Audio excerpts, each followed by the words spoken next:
Good morning, everyone. Thank you for joining us for our Dharma family service on this Thanksgiving weekend. Hope you had a nice Thanksgiving. Let's begin our service with Sutra Chanting. We'll be chanting Ju Se Ge, and it's in the small purple book that you should have received. Everyone have it? Yeah? No? Good. Page 23. Thank you. We'll be doing Ju Se Ge.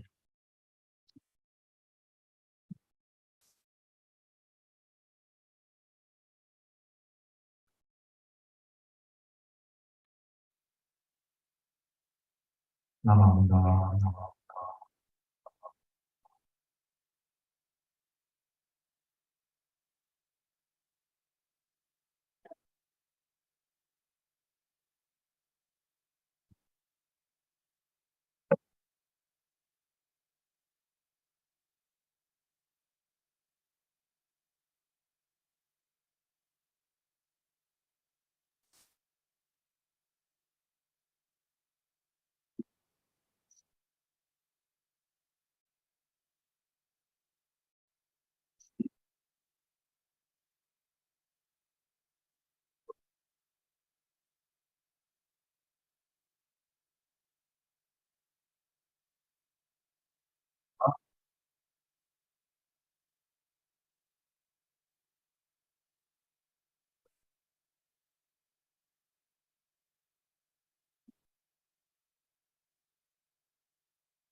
Ori.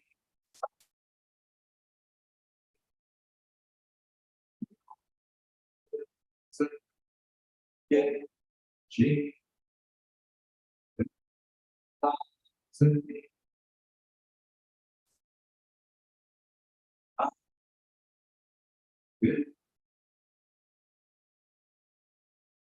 O. G. G. Ga.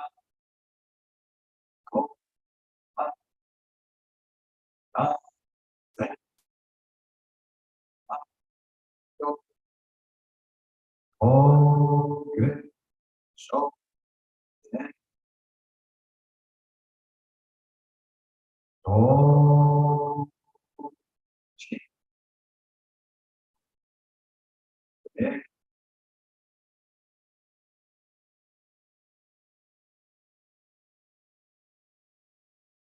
Da.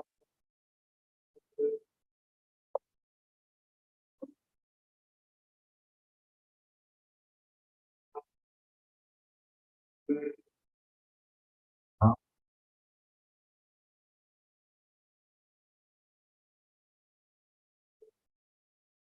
Na. Da. Na. Da. Na.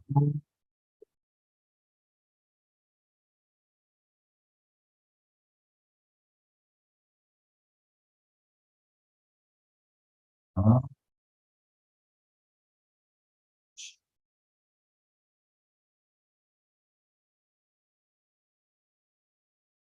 Yo. Then. Da. O. O. Da. G. O. Yo.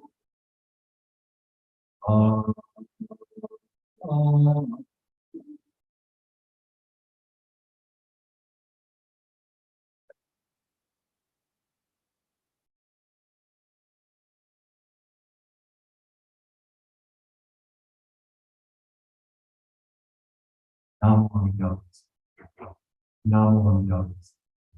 Namo Amida. Namo. Namo.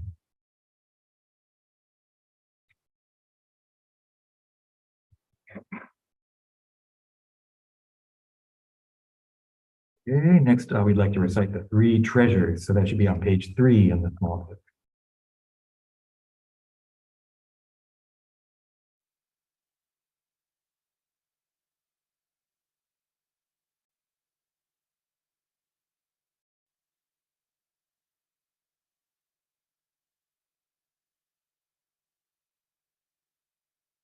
Three treasures.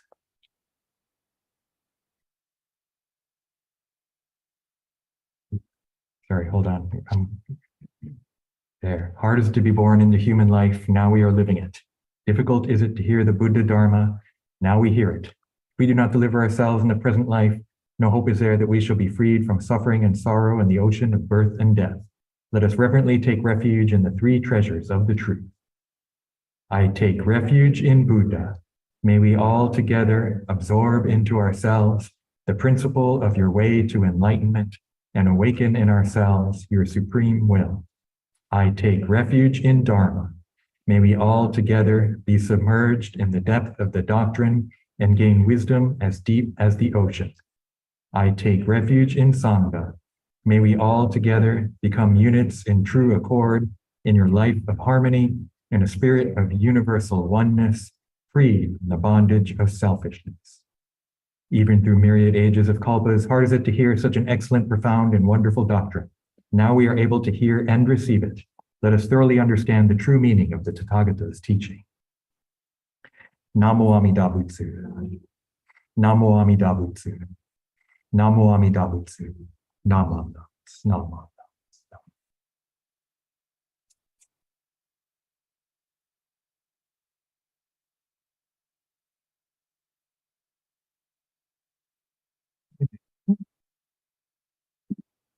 Breathe.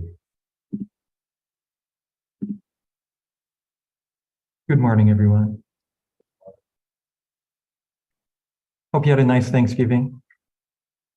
It isn't easy all the time, and it can be difficult, but ideally, I think Thanksgiving is a really special opportunity, right, to be able to gather with our family, maybe our friends, and be able to have some time off, right, but also have a special meal, and then go shopping, I guess, on the weekend, if that's what you're into. I tried to ignore Black Friday, but, we're driving around. Driving is a little different on the weekend anyway. And then on a long weekend and on Thanksgiving weekend, it can be even a little more stressful with people, you get the weekend drivers getting in my way because I'm not shopping. I'm just trying to get where I'm going, right? And so it's potential for stress. I think I did a pretty good job this time. But something that I've been thinking about recently is just, I notice sometimes I feel like I don't know how to behave. I don't know how to behave properly. And one thing I realized, and it might be connected to email and texting, right? And it might be connected to like the internet and how when we engage via the internet is so different than face-to-face. Hang on a second.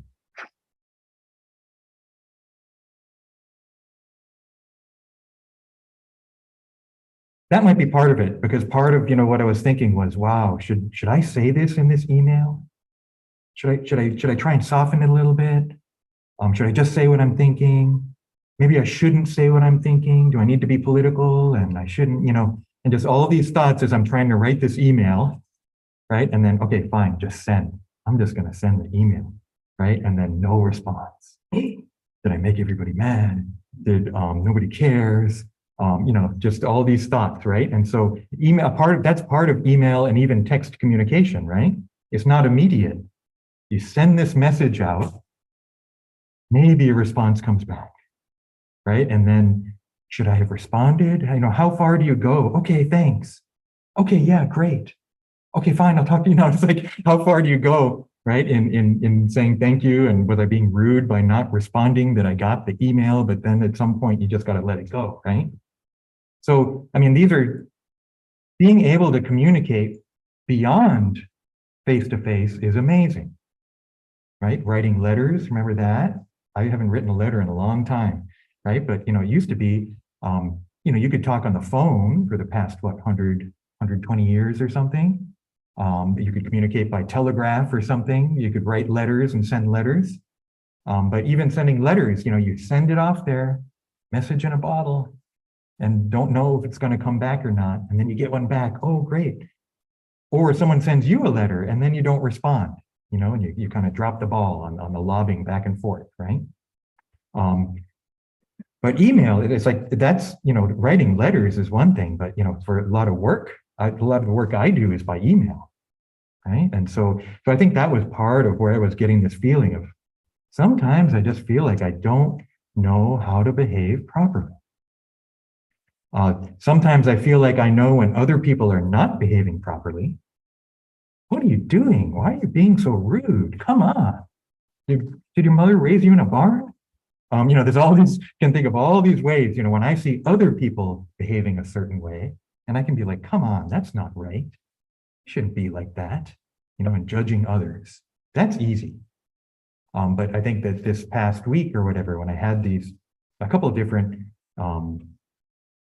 incidents, I guess we could call them, and just feeling like, man, I just don't, how old am I? I'm over 50 years old and still not always sure how to behave properly. So I've been thinking about it, and part of it is, I think, because I was brought up as an only child. Okay?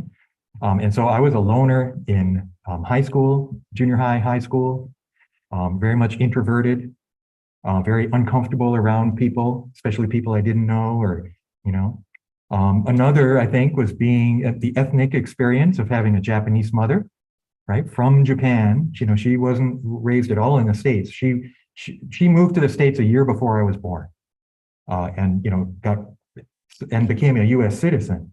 So when I was born in Tokyo, she was already a US citizen. So I have American citizenship, right? So I'm basically American, even though I was born in Tokyo, and yet spent a lot of time at home, a lot of time with my mom. But I didn't turn Japanese either, right? And so I learned too, when I went to Japan in 7th grade for 6 years, I don't know how to be Japanese. I certainly didn't know how to behave like a Japanese person does. I experienced it to a certain extent, right? And then later on, I learned a lot more.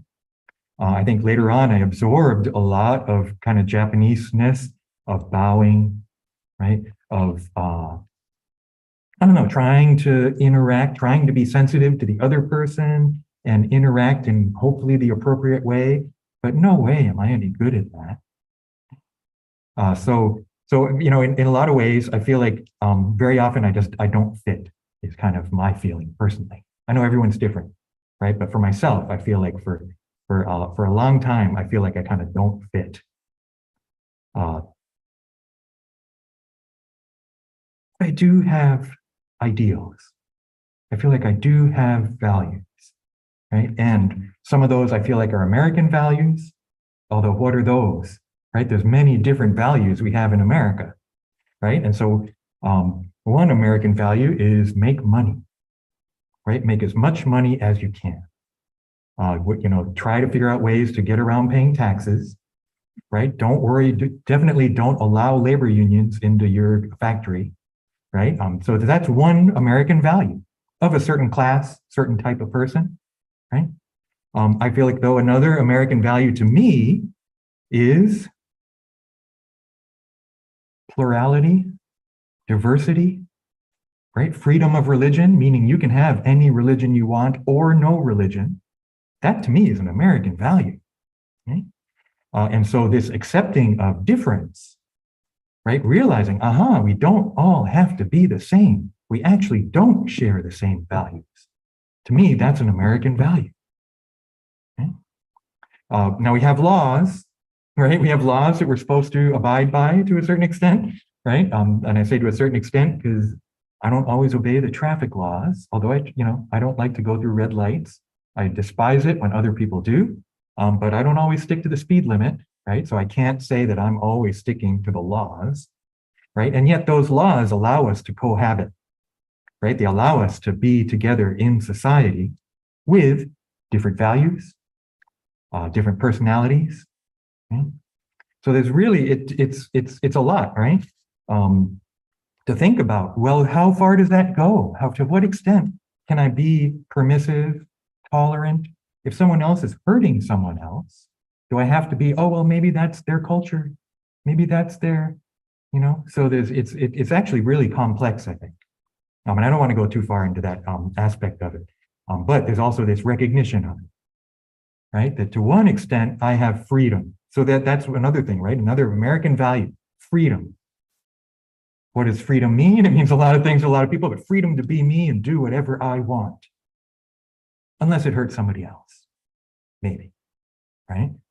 So because, and another thing we think about, well, the great thing about our life now is our technology, right? I was thinking just this morning, this amazing device that I can hold in my hand and I can be like, and I've already, with like 2 or 3 swipes, I've accessed the internet, or I've got a map up and directions or whatever.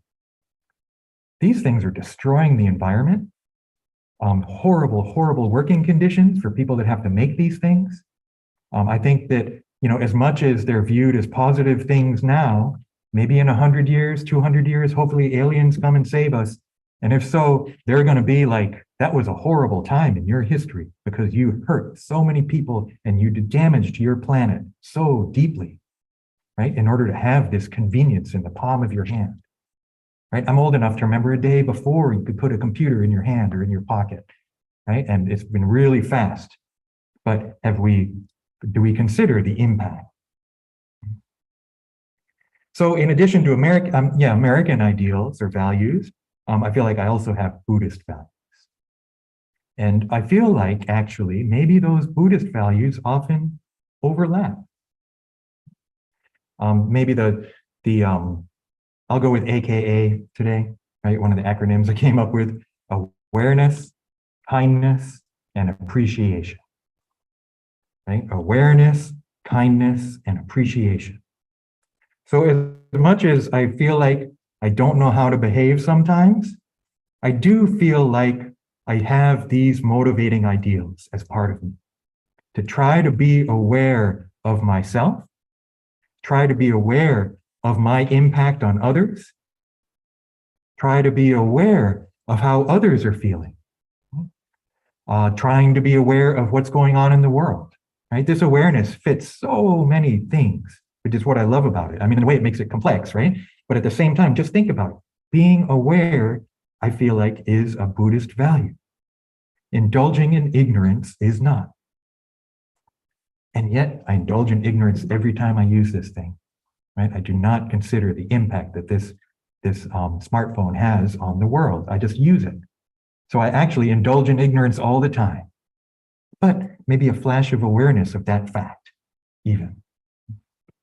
The kindness is another Buddhist ideal that, again, this thing, I'm not being kind when I buy another one of these things, right? I'm not being kind to the environment. I'm not being kind to the people who have to make these things, right? And yet this kindness, right? Trying to be kind to others, not indulging in anger and hatred. Part of this talk is thinking about how many people have been shot and killed this past week, past couple of weeks, this past year, right? Just really, really horrific, unthinkable, right? To think about how many people lost their lives in just senseless violence, hate-motivated violence, right? That I feel like I can say, I hope I know how to behave not to do that, right? And you would think, well, that's, doesn't everybody know that? Obviously not. It seems like more and more people are just being motivated to violence. I think that we need to be aware of the conditions that allow this to happen, right? And not just put blame on one person and realize, wow, there's a lot of conditions resulting in this, right? And I hope that with awareness and kindness, we can move as a society away from that kind of thing. The last one is appreciation, right? So there's awareness, kindness, and appreciation. So I'd like to share a quick story. One of my favorite things about Thanksgiving weekend is free HBO with Uverse, right? Because I don't pay for HBO, but they always give you free HBO from like Wednesday to Monday. And I got to remember to start checking what's on. I got to see so I can record things. So I'm finally going to watch the new Dune. I recorded it yesterday, the new version of Dune. I think I've recorded a couple other things, but yesterday, the Rock and Roll Hall of Fame 2022 was on, which just happened, what, a week or two ago, 3 weeks ago? And then HBO is playing it. So I get to watch Rock and Roll Hall of Fame, which is something that normally I'm not impressed by the Hall of Fame. Anyway, that's a side editorial. But this time I turned it on. First group's on, Duran Duran. They got the People's Choice Award, right? And so I'm not a Duran Duran fan. I'm not a fan of Simon Le Bon's voice. But some of their songs are amazing. And I watched a documentary about them and was like, okay, these guys are cool. Now I get it. And so I watched the performance. It was like, wow, this is amazing. Their guitar player, the original guitarist, Andy Taylor, has prostate cancer, so he couldn't go. And you realize, whoa, these are real people. And the thing that they expressed the most was gratitude. Gratitude to the bands and the musicians that inspired them. David Bowie, New York Dolls, they named a few others. And gratitude to the fans, right? They realized that they would never have gotten to where they are without the fans, right? Without the people supporting them. And especially having received that fan's choice, right? That they got the fan vote. So that's really how they got in. So I'm in tears now, just thinking about it. And I was in tears watching this yesterday. Pat Benatar was on, that was pretty cool. I didn't watch the whole thing, but then Jimmy Iovine, So he's kind of famous, huh? He's famous for a few different reasons. He started Interscope Records, and he was like head of Apple Music division or something. And so he's been in the news over the years, right? But too much to mention, right? He started as an engineer, he became a producer, he was involved with Bruce Springsteen and all kinds of stuff, right? And then Interscope Records, no doubt, all these amazing Dr. Dre, there's all this incredible music that he allowed to happen. He helped make happen. So the reason I'm mentioning him is I was kind of blown away. He was like, I received so much help from so many people. And so to anyone who's now you're going to be in the music industry, thank your mentors. Thank your mentors by mentoring others. And I was just like, wow, cool. And then he says, no one gets to where they are by themselves. So this is totally matches Buddhism. I don't think he's saying it in a Buddhist way, right? But it's Buddhism that fits. And this idea, so here's the where it really fits Shinshu. We talk about gratitude, but part of gratitude is paying it back, right? Saying thank you, realizing, wow, you've done so much for me. Thank you so much, like realizing that. And that's why I like the word appreciation, because appreciation means thank you, but it also means I realize it. I appreciate this. I realize how much you've done for me. Thank you. But the flip side is pay it forward, right? Take what you've received and then teach others. And so, we talk about gratitude in Jodo Shinshu, but it really comes from the idea of Ho-On. And BCO people know this because if you're on a host team, right, that's Ho-On service team. That's what it stands for, host. Ho-On service team. So this Ho-On, when they translate gratitude, it's not kansha. The Japanese word for gratitude is kansha. It's not that. It's Ho-On. And Ho-On means to respond to the benevolence.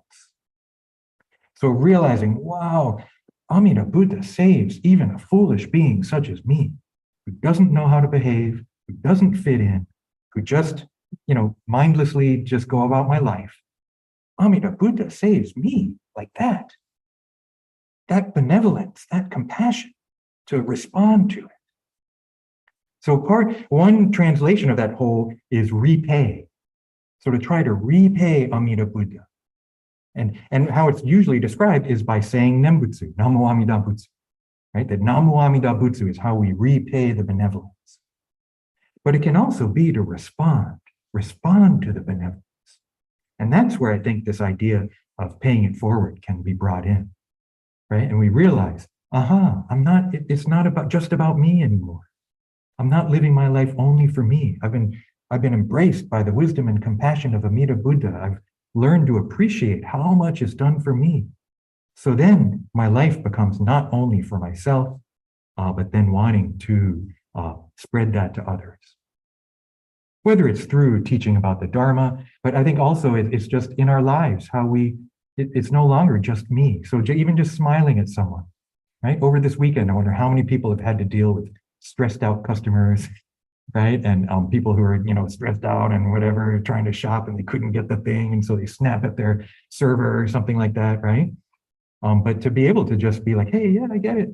No problem. Thank you. Right? I say thank you a lot at restaurants, I think people are like, well, what's wrong with this person, right? Because it's not the norm, right? But just this responding to the benevolence, responding to the wisdom and compassion of the Buddha by living my life maybe in a different way. So even though maybe I don't know how to behave technically if there's a certain way to behave, right? I kind of don't know how to do that a lot of the time. But I hope that in responding to this benevolence, right?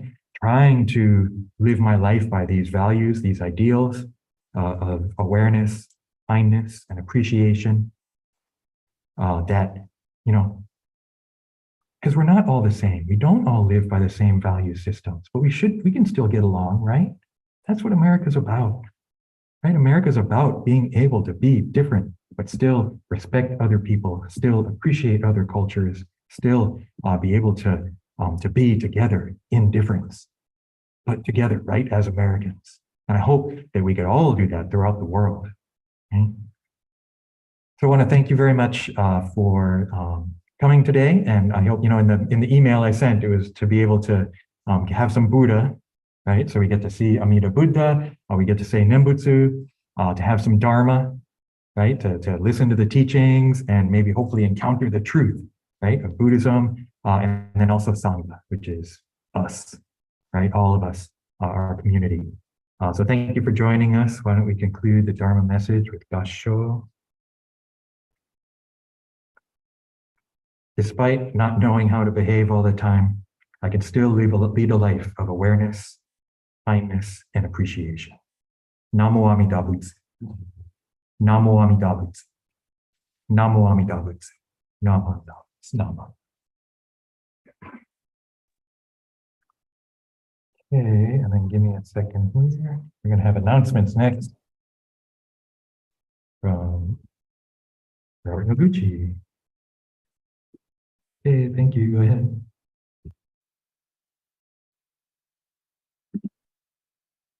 Hey, very good. Thank you very much, Sensei. Good morning, everyone. Welcome to the Buddhist Church of Oakland. Thank you all very much for attending today's service. I guess I have a few announcements this morning. First, I do want to thank Reverend Bridge for his Dharma Talk and officiating today's service. I'd like to also thank the Host 7 group chaired by Maya Lawrence, not only for providing hospitality for today's service, but for the entire month of November. So thank you to Maya and her Host 7 group. I also want to thank the Zoom crew downstairs and out and about who make the online portion of today's service possible through Zoom and through YouTube. And I guess I have to apologize for the technical difficulty we had a little earlier, but it seems to be resolved now, so apologize for that. Then our next service will be it's going to be our last Sunday service for 2022. Will be next Sunday. It'll be Bodhi Day. It'll be a Dharma school service, Bodhi Day service, and then at 10 o'clock, and then a Shotsuki memorial service at 11:30. So that'll be it for Sunday services for 2022. I know that New Year's Eve is Saturday, the 31st, and so they're check back on our website on what's going to happen with New Year's Eve this year. Okay, going to our website, Buddhist Church of Oakland, BuddhistChurchofOakland.org. A few things that are happening. Our annual Mochitsuki is planned for Sunday, December 11th, which is 3 weeks from today, 2 weeks from today. Let's see. And we got a quick notice update from the other day that new orders will be accepted. So please place your orders as soon as you can with the church office. Give them a call or send them email, and this information is on the BCO website. Also, the junior YBA, the youth group, is holding a Seas Candy fundraiser. Please, the form is here. You can see it. It's on the website, and orders need to be postmarked by this Wednesday, November 30th, and the pickup will be during the Mochitsuki on December 11th. There also is a toy drive, and the BCO toy drive will be donating to the Street Level Health Project, an Oakland-based community center dedicated to improving the well-being of uninsured and recently arrived immigrants in Alameda County. This is just a picture of their website, streetlevelhealthproject.org. We're asking for donations of toys, hygiene products, disposable diapers, and new baby and children's clothes. And go ahead and drop your donations off at the church on or before Sunday, December 11th at the Mochitsuki. So we thank you very much for that. Going to the BCA website, Buddhist Churches of America, BuddhistChurchesOfAmerica.org. Few events happening coming up in this next week. Our Dharma Forward, which is our fundraising campaign that's in progress. We'll have a Panda Express fundraiser this coming Friday, December 2nd, all day. And it's an online thing where you just enter the promotion code 911231 as you place your order online, and then you go pick it up at your local Panda Express restaurant. Okay. Also, the 2022 Senior Young Buddhist Association Conference will be Friday, December 16th through Sunday, December 18th at the Buddhist Church of Sacramento. And these are participants between the ages of 18 and 26 are welcome to come. So there's information on the BCA website about that. Going back to the Buddhist Church of Oakland, BCO, BuddhistChurchofOakland.org, our calendar shows, as I mentioned, our Bodhi Day Dharma School and Dharma Family Service will be next Sunday, December 4th, and then the Shotsuki Memorial Service also on December 4th at 11:30. And then following that, the next Sunday will be the Mochitsuki, and there'll be no other services on the 18th or the 25th. And as I mentioned, the New Year's Eve service, check the website for updates on that, as that's still kind of being determined as to how that's going to be handled this year. Okay. Donations are welcome and accepted and appreciated by the Buddhist Church of Oakland. There's a donations page on our website, so please visit it. And actually, there's a number of different ways you can donate via PayPal and credit card to the Buddhist Church of Oakland. And we thank you very much for your support. With that, that's it for me. Thank you very much, everybody. I hope everyone had a wonderful Thanksgiving holiday. And thanks again for coming. I'll send it back to Sensei. Robert. This will conclude. Oh, one more announcement. Yep.